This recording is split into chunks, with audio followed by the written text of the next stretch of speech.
और अब बात असम की। असम के मुख्यमंत्री हिमंता बिस्वा शर्मा ड्रग्स के खिलाफ लगातार जोरदार अभियान चला रहे हैं और खुद उनकी ओर से रोड रोलर चलाया गया है। हजारों करोड़ों की ड्रग्स पर खुद मुख्यमंत्री ने देखिए यहाँ पे रोड रोलर चलाया है और इनकी ओर से ये बड़ा बयान दिया गया है कि असम में ड्रग्स के खिलाफ चौतरफा युद्ध छेड़ दिया गया है और खुद मुख्यमंत्री रोड रोलर पर सवार हो गए हैं और इनकी ओर से रोड रोलर पर सवार होकर के हजारों करोड़ की ड्रग्स को यहाँ पे नष्ट किया गया है। इसके अलावा ड्रग्स के खिलाफ जो अभियान है, जो पुलिस प्रशासन है, उसकी ओर से भी चलाया जा रहा है और खुद इसकी आगवानी मुख्यमंत्री ने की है, जहां पे असम के मुख्यमंत्री रोलर पे सवार हो गए और इनकी ओर से हजारों करोड़ की ड्रग्स को नष्ट कर दिया गया। साथ ही ये भी कहा गया कि ड्रग्स के खिलाफ युद्ध छेड़ दिया गया है।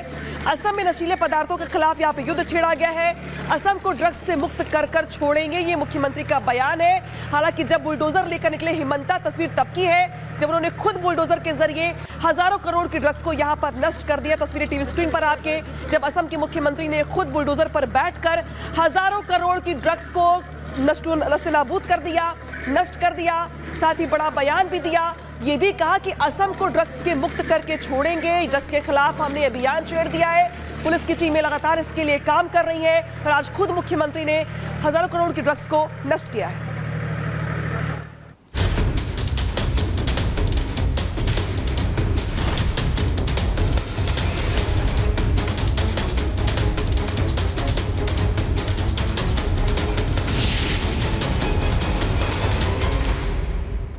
और अब बात अरविंद केजरीवाल से जुड़ी हुई। केजरीवाल की सीबीआई रिमांड पर थोड़ी ही देर में फैसला आने वाला है। सीबीआई ने 5 दिनों की रिमांड की मांग की है, तो कुछ ही देर के बाद में यह फैसला आएगा कि आखिरकार कोर्ट की तरफ से क्या फैसला यहां पर दिया जाता है। सीबीआई ने पूछताछ के लिए रिमांड मांगी है और 5 दिन की रिमांड सीबीआई की ओर से मांगी गई है। कितने दिन की रिमांड कोर्ट की तरफ से दी जाती है, यह देखने वाली बात होगी, लेकिन 3 से 4 घंटे की पूछताछ के बाद में सीबीआई ने अरविंद केजरीवाल को गिरफ्तार किया, कोर्ट में पेश किया, 5 दिनों की रिमांड मांगी है। देखना होगा कितने दिन की कस्टडी मिलती है।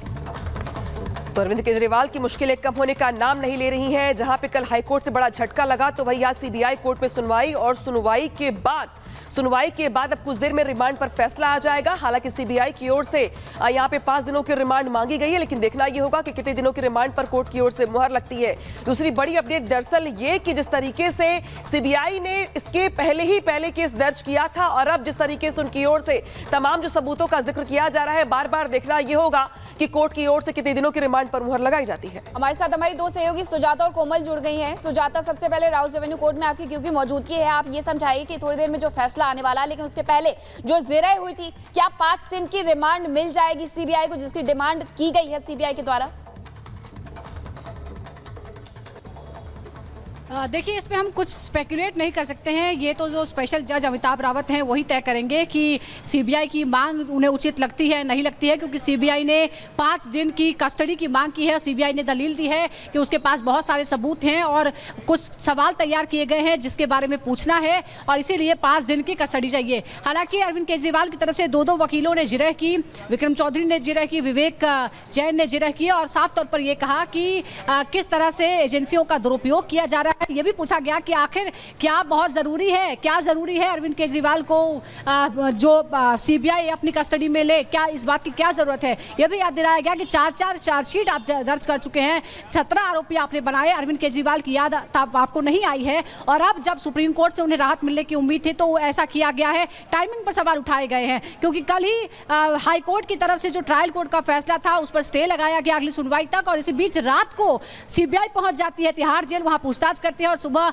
अरेस्ट वारंट के लिए राउस रेवेन्यू कोर्ट में अरविंद केजरीवाल को पेश कर दिया जाता है। तो बहुत से इसमें सवाल उठाए गए और एक एक करके जहां 2022 अगस्त से जितना कुछ हुआ है तमाम चीजों का जिक्र सीबीआई के वकील ने किया, तो वहीं अरविंद केजरीवाल के वकील जो थे उन्होंने भी एक एक करके काउंटर किया और ये बताया कि चाहे विजय नायर का मामला हो या फिर किस तरह से अरविंद केजरीवाल के बयान को तोड़ मरोड़ कर पेश करने की कोशिश की गई, जिस पर अरविंद केजरीवाल ने खुद एक बार आपत्ति जाहिर की और कोर्ट के सामने कहा कि मैंने कभी भी सीधे ये नहीं कहा है कि मनीष सिसोदिया दोषी हैं। उन्होंने अपने बयान को फिर बताया कि मैंने क्या कहा, मैंने कहा कि 3 तरह की पॉलिसीज थी, उसमें मेरी सहमति थी, लेकिन मैं निर्दोष हूं, मनीष सिसोदिया निर्दोष हैं और आम आदमी पार्टी निर्दोष है।